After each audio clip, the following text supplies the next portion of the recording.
The year was 1891, the month October, the day Monday.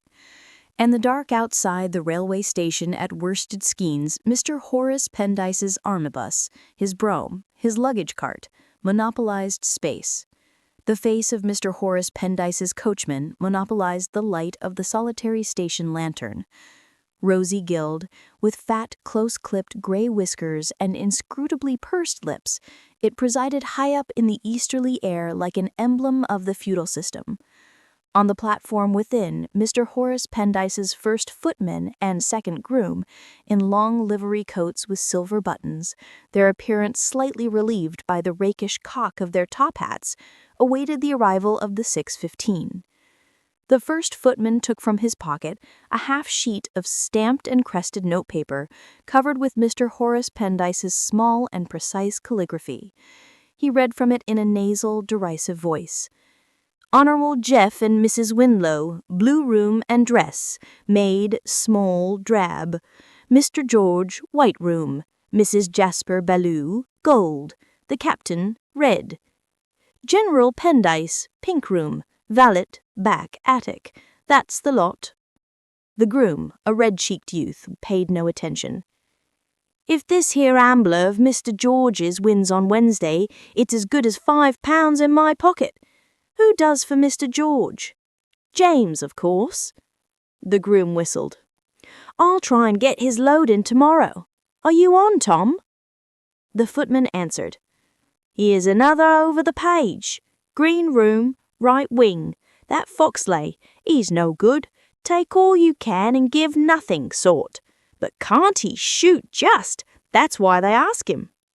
From behind a screen of dark trees the train ran in. Down the platform came the first passengers, two paddlemen with long sticks, slouching by in their frieze coats, diffusing an odor of beast and black tobacco. Then a couple, and single figures, keeping as far apart as possible, the guests of Mr. Horace Pendyce. Slowly they came out one by one into the loom of the carriages and stood with their eyes fixed carefully before them, as though afraid they might recognize each other. A tall man in a fur coat, whose tall wife carried a small bag of silver and shagreen, spoke to the coachman. How are you, Benson? Mr. George says Captain Pendyce told him he wouldn't be down till the 9:30. I suppose we'd better... Like a breeze tuning through the frigid silence of a fog, a high, clear voice was heard. Oh, thanks. I'll go up in the brougham. Followed by the first footman carrying her wraps, and muffled in a white veil, through which the Honorable Geoffrey Winlow's leisurely gaze caught the gleam of eyes, a lady stepped forward, and with a backward glance vanished into the brougham. Her head appeared again behind the swathe of gauze. There's plenty of room. George Pendyce walked quickly forward and disappeared beside her. There was a crunch of wheels, the brougham rolled away. The Honorable Geoffrey Winlow raised his face again. Who was that, Benson? The coachman leaned over confidentially, holding his podgy white-gloved hand outspread on a level with the Honorable Geoffrey's hat. Mrs. Jasper Ballou, sir. Captain Ballou's lady of the furs. But I thought they weren't... No, sir, they're not, sir. Ah. A calm, rarefied voice was heard from the door of the omnibus. Now, Jeff. The Honorable Geoffrey Winlow followed his wife, Mr. Foxley, and General Pendyce into the omnibus, and again Mrs. Winlow's voice was heard. Oh, do you mind my maid? Get in, Tuxon. Mr. Horace Pendyce's mansion, white and long and low, standing well within its acres, had come into the possession of his great-great-great-grandfather through an alliance with the last of the Worsteds. Originally a fine property let in smallish holdings to tenants who, having no attention bestowed on them, did very well and paid excellent rents. It was now farmed on model lines at a slight loss. At stated intervals, Mr. Pendyce imported a new kind of cow or partridge and built a wing to the schools. His income was fortunately independent of this estate. He was in complete accord with the rector and the sanitary authorities, and not infrequently complained that his tenants did not stay on the land. His wife was a Totteridge, and his coverts admirable. He had been, needless to say, an eldest son. It was his individual conviction that individualism had ruined England, and he had set himself deliberately to eradicate this vice from the character of his tenants. By substituting for their individualism his own tastes, plans, and sentiments, one might almost say his own individualism, and losing money by there, he had gone far to demonstrate his pet theory that the higher the individualism, the more sterile the life of the community. If, however, the matter was put to him thus, he grew both garrulous and angry, for he considered himself not an individualist, but what he called a Tory communist. In connection with his agricultural interests, he was naturally a fair trader. A tax on corn, he knew, would make all the difference in the world to the prosperity of England. As he often said, a tax of 3 or 4 shillings on corn, and I should be farming my estate at a profit.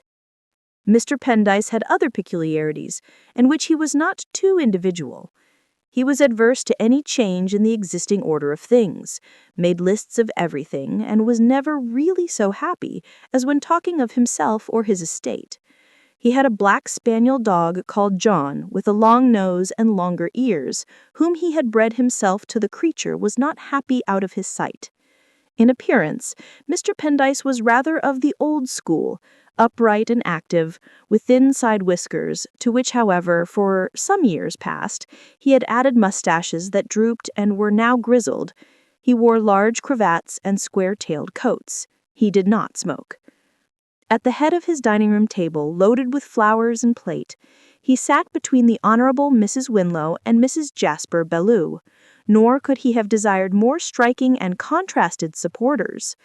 Equally tall, full-figured, and comely, nature had fixed between these two women a gulf which Mr. Pendyce, a man of spare figure, tried in vain to fill. The composure peculiar to the ashen type of the British aristocracy wintered permanently on Mrs. Winlow's features like the smile of a frosty day. Expressionless to a degree, they at once convinced the spectator that she was a woman of the best breeding. Had an expression ever arisen on these features, it is impossible to say what might have been the consequences. She had followed her nurse's adjuration. "Lor, Miss Truda, never you make a face. You might grow so." Never since that day had Gertrude Winlow, an honorable in her own right and in that of her husband, made a face. Not even, it is believed, when her son was born.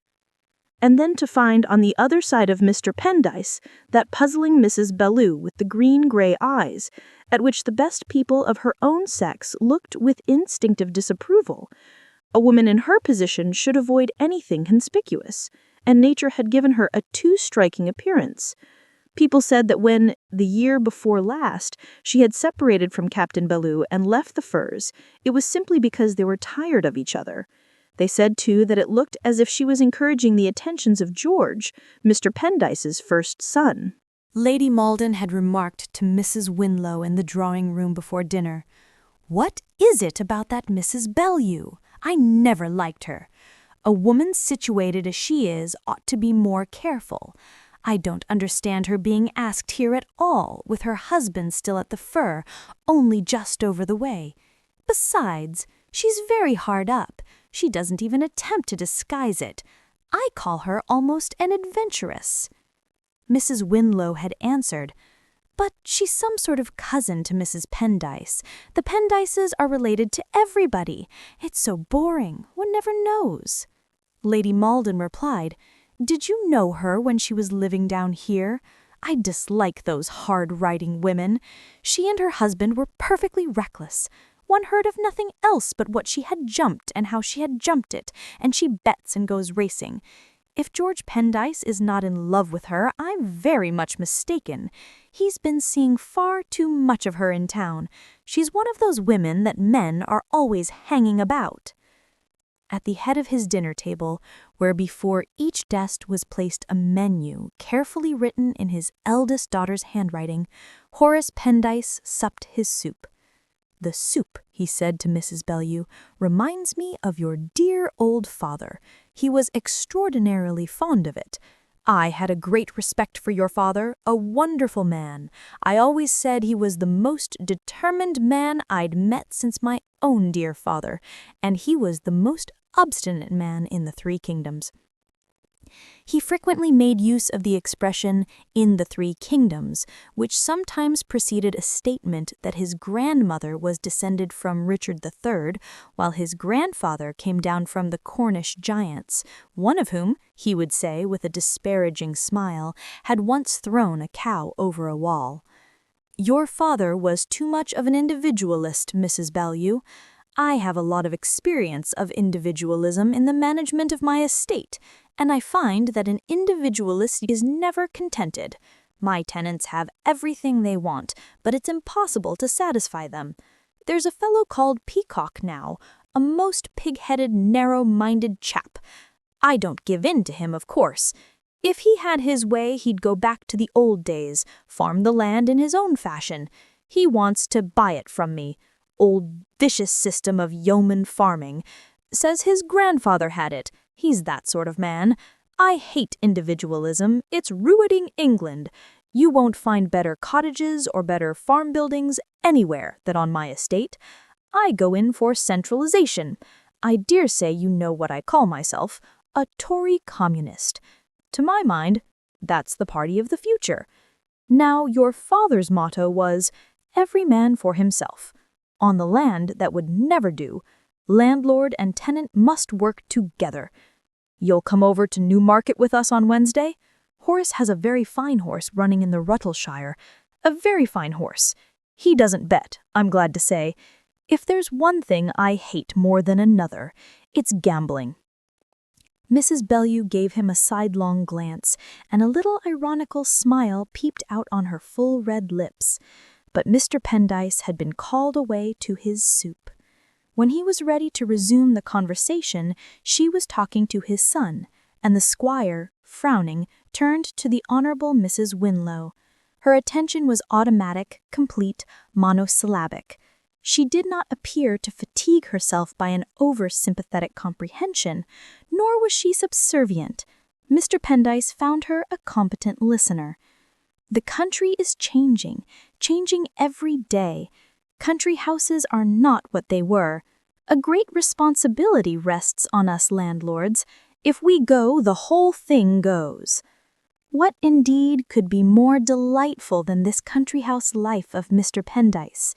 Its perfect cleanliness, its busy leisure, its combination of fresh air and scented warmth, its complete intellectual repose, and its essential and professional aloofness from suffering of any kind, and its soup, emblematically and above all its soup, made from the rich remains of pampered beasts. Mr. Pendyce thought this life the one right life, those who lived it the only right people. He considered it a duty to live this life, with its simple, healthy, yet luxurious curriculum, surrounded by creatures bred for his own devouring, surrounded, as it were, by a sea of soup, and that people should go on existing by the million in the towns, preying on each other, and getting continually out of work, with all those other depressing concomitants of an awkward state, distressed him, while suburban life, that living in little rows of slate-roofed houses, so lamentably similar that no man of individual taste could bear to see them, he much disliked. Yet, in spite of his strong prejudice in favor of country house life, he was not a rich man, his income barely exceeding 10,000 a year. The first shooting party of the season, devoted to spinneys in the outlying coverts, had been, as usual, made to synchronize with the last Newmarket meeting, for Newmarket was within an uncomfortable distance of Worsted Skeynes. And though Mr. Pendyce had a horror of gaming, he liked to figure there and pass for a man interested in sport for sport's sake, and he was really rather proud of the fact that his son had picked up so good a horse as the Ambler promised to be for so little money, and was racing him for pure sport. The guests had been carefully chosen. On Mrs. Winlow's right was Thomas Brandwhite, of Brown and Brandwhite, who had a position in the financial world which could not well be ignored, 2 places in the country and a yacht. His long, lined face, with very heavy mustaches, wore habitually a peevish look. He had retired from his firm and now only sat on the boards of several companies. Next to him was Mrs. Hussell Barter, with that touching look to be seen on the faces of many English ladies, that look of women who are always doing their duty, their rather painful duty, whose eyes, above cheeks creased and withered, once rose-leaf-hued, now overcolored by strong weather, are starry and anxious, whose speech is simple, sympathetic, direct, a little shy, a little hopeless, yet always hopeful, who are ever surrounded by children, invalids, old people, all looking to them for support, who have never known the luxury of breaking down. Of these was Mrs. Hussell Barter, the wife of the Reverend Hussell Barter, who would shoot tomorrow, but would not attend the race meeting on the Wednesday.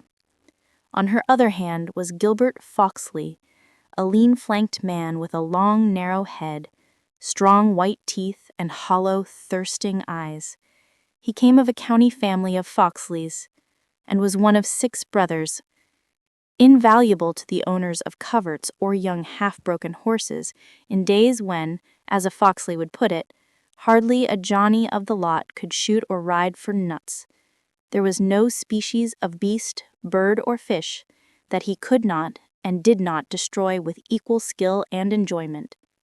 The only thing against him was his income, which was very small. He had taken in Mrs. Brandwhite, to whom, however, he talked but little, leaving her to General Pendyce, his neighbor on the other side. Had he been born a year before his brother, instead of a year after, Charles Pendyce would naturally have owned Worsted Skeynes, and Horace would have gone into the army instead. As it was, having almost imperceptibly become a major general, he had retired, taking with him his pension. The third brother, had he chosen to be born, would have gone into the church, where a living awaited him. He had elected otherwise, and the living had passed perforce to a collateral branch. Between Horace and Charles, seen from behind, it was difficult to distinguish. Both were spare, both erect, with the least inclination to bottle shoulders. But Charles Pendyce brushed his hair both before and behind, away from a central parting, and about the back of his still active knees there was a look of feebleness. Seen from the front, they could readily be differentiated, for the general's whiskers broadened down his cheeks till they reached his mustaches, and there was in his face and manner a sort of formal, though discontented, effacement, as of an individualist who has all his life been part of a system from which he has issued at last, unconscious, indeed, of his loss, but with a vague sense of injury.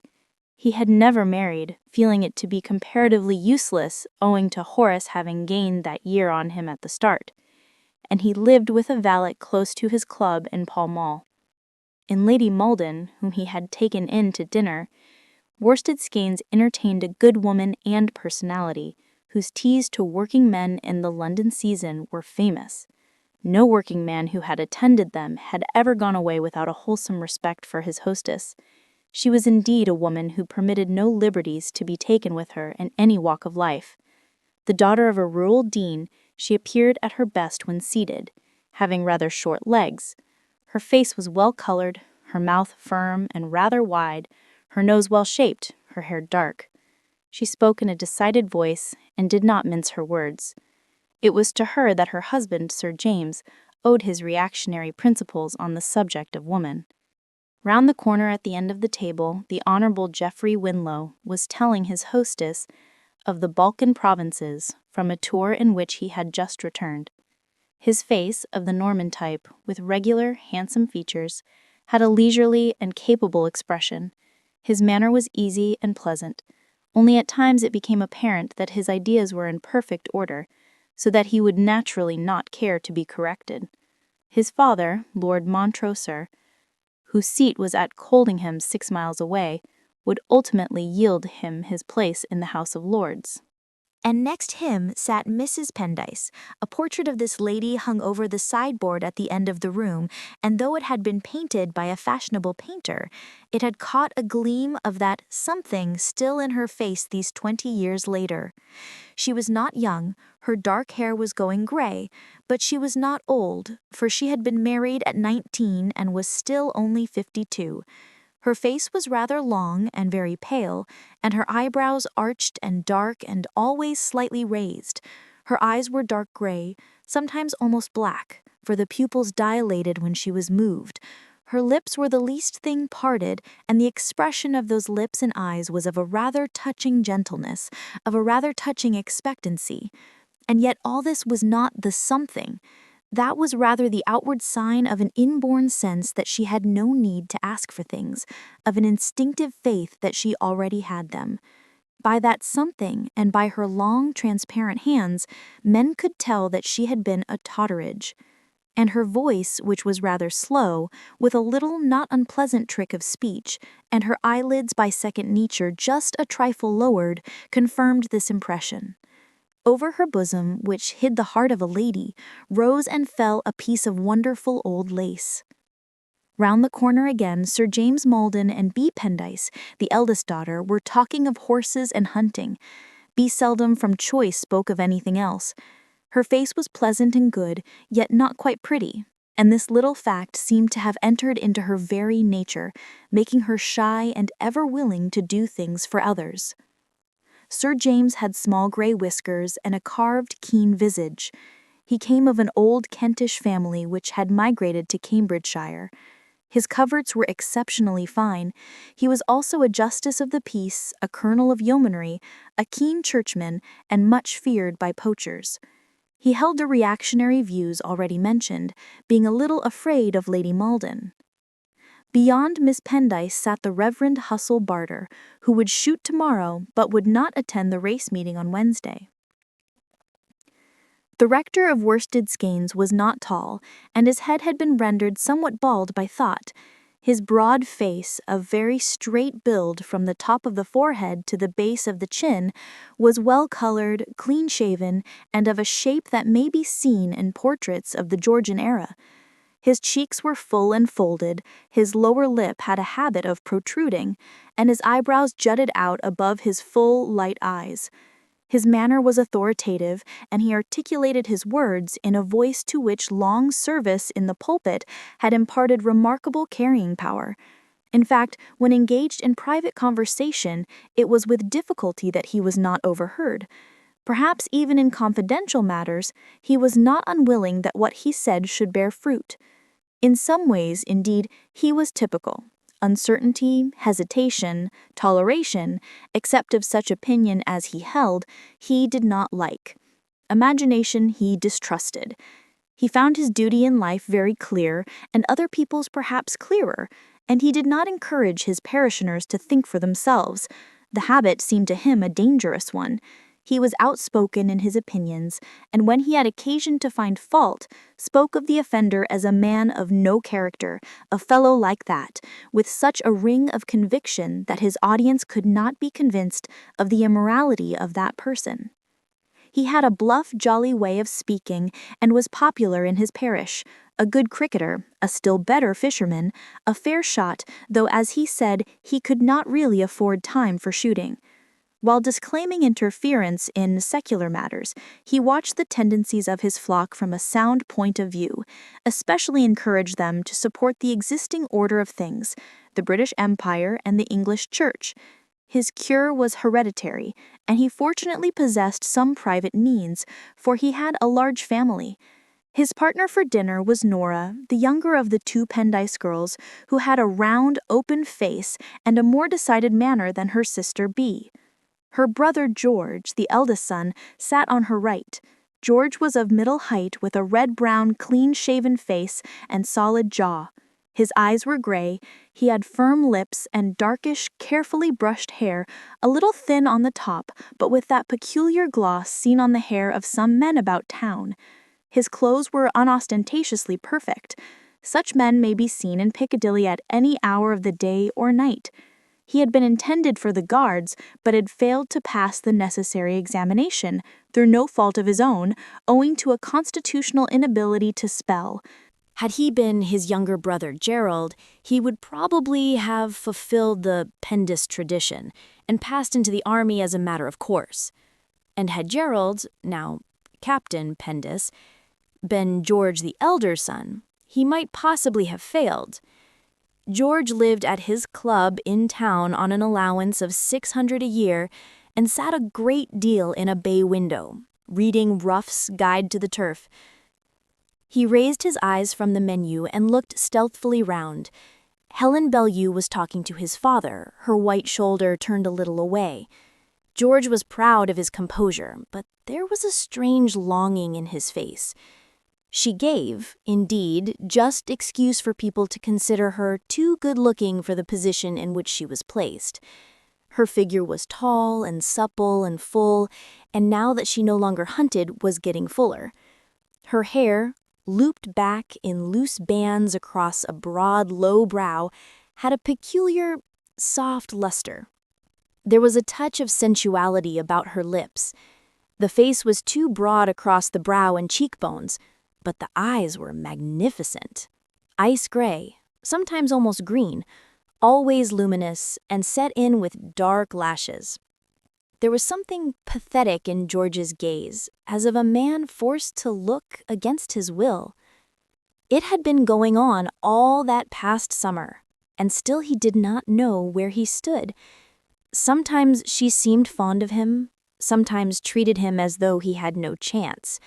That which he had begun as a game was now deadly earnest. And this in itself was tragic. That comfortable ease of spirit which is the breath of life was taken away. He could think of nothing but her. Was she one of those women who feed on men's admiration and give them no return? Was she only waiting to make her conquest more secure? These riddles he asked of her face 100 times, lying awake in the dark. To George Pendis, a man of the world, unaccustomed to privation, whose simple creed was live and enjoy, there was something terrible about a longing which never left him for a moment, which he could not help any more than he could help eating, the end of which he could not see. He had known her when she lived at the Firs. He had known her in the hunting field, but his passion was only of last summer's date. It had sprung suddenly out of a flirtation started at a dance. A man about town does not psychologize himself. He accepts his condition with touching simplicity. He is hungry, he must be fed. He is thirsty, he must drink. Why he is hungry, when he became hungry, these inquiries are beside the mark. No ethical aspect of the matter troubled him. The attainment of a married woman not living with her husband did not impinge upon his creed. What would come after, though full of unpleasant possibilities, he left to the future. His real disquiet, far nearer, far more primitive and simple, was the feeling of drifting helplessly in a current so strong that he could not keep his feet. Ah, yes, a bad case. Dreadful thing for the Sweetenhams. That young fellow's been obliged to give up the army. Can't think what old Sweetenham was about. He must have known his son was hit. I should say Bethany himself was the only one in the dark. There's no doubt Lady Rose was to blame. Mr. Pendis was speaking. Mrs. Bellew smiled. My sympathies are all with Lady Rose. What do you say, George? George frowned. He said, I always thought that Bethany was an ass. George, said Mr. Pendis, is immoral. All young men are immoral. I notice it more and more. You've given up your hunting, I hear. Mrs. Bellew sighed. One can't hunt on next to nothing. Ah, you live in London. London spoils everybody. People don't take the interest in hunting and farming they used to. I can't get George here at all. Not that I'm a believer in apron strings. Young men will be young men. Thus, summing up the laws of nature, the squire resumed his knife and fork. But neither Mrs. Bellew nor George followed his example. The one sat with her eyes fixed on her plate and a faint smile playing on her lips. The other sat without a smile, and his eyes, in which there was such a deep, resentful longing, looked from his father to Mrs. Bellew, and from Mrs. Bellew to his mother. And as though down that vista of faces and fruits and flowers, a secret current had been set flowing, Mrs. Pendice nodded gently to her son. And you? Did you like this story? Don't forget to subscribe to our channel for more. But love doesn't end when the world tells you it should. In the next chapter, the truth will come to light, and one heart will have to break. Watch Part 2, Echoes of a Broken Promise, coming soon on this channel.